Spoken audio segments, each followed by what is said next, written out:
আচলতে চোৰে দেখাই চোৰত ঠেং এটা আমাৰ যোজনাই আছে অসমীয়াত সাপে দেখাই সাপক ঠেং চোৰে দেখাই চোৰত ঠেং কংগ্ৰেছে ইমান বছৰ চোৰ কৰিলে 55 से 55 तक वो लोग चोर किया देश का प्रॉपर्टी को लूट किया ये कांग्रेस दल इसलिए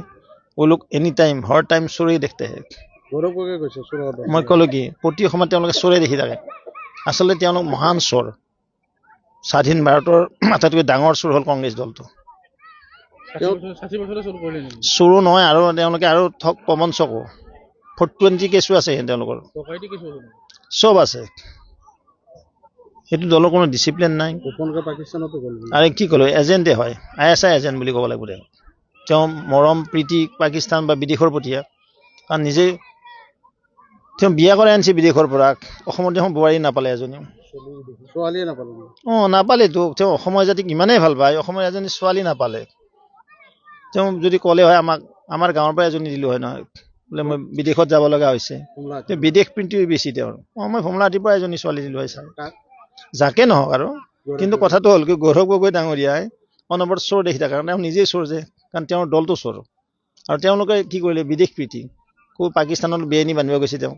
পাকিস্তানত তেওঁৰ আলহী আছে তেওঁৰ মিছেজ থাকে তেওঁ যায়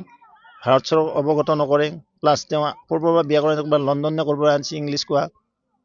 জাতিৰ প্ৰতি তেওঁলোকৰ কোনো শ্ৰদ্ধা নাই ভক্তি নাই সেইকাৰণে আপোনালোক চোৰ বুলি কৈছে চোৰে চোৰ ঠং দেখা নাই তেওঁ নিজেই চোৰ তেওঁৰ দল চোৰ কংগ্ৰেছ দলটো চোৰৰ দল মই কৈছো জাতিৰ প্ৰতি কিমান দায়বদ্ধতা আছে ক'ত দায়বদ্ধতা আছে বিগ জিৰো যদি দায়বদ্ধতা থাকিলে হয় মহাপুৰুষ গুৰুজনাৰ জন্মস্থান কোনে বনাই দিলে আজি অসমত এইমছ কোনে আনি দিলে আজি অসমত যে ইমান আন্তঃগাঁথনি হ'ল কোনে আনিলে তেওঁলোকে এনে মিছা কথা ক'ব কংগ্ৰেছ দলে মানে মিছা কৈ শাসন চলাই আছিল তেওঁলোকে সদায় মিছাৰ আশ্ৰয় লৈ মিথ্যাচাৰ কৰি জনতাক ভুল গৈ আছিল কিন্তু জনতা তেওঁৰ পৰা ওলাইছে জনতাই গম পাইছে কংগ্ৰেছ কিমান ডাঙৰ ভ্ৰষ্টাচাৰী সীমাহীন দুৰ্নীতিৰ লগতে কংগ্ৰেছ দলে যে একো কৰিব পৰা নাছিল এই কথা প্ৰতিজন অসমীয়া জানে প্ৰতিজন ভাৰতবৰ্ষৰ মানে ভাৰতৰ নাগৰিকে জানে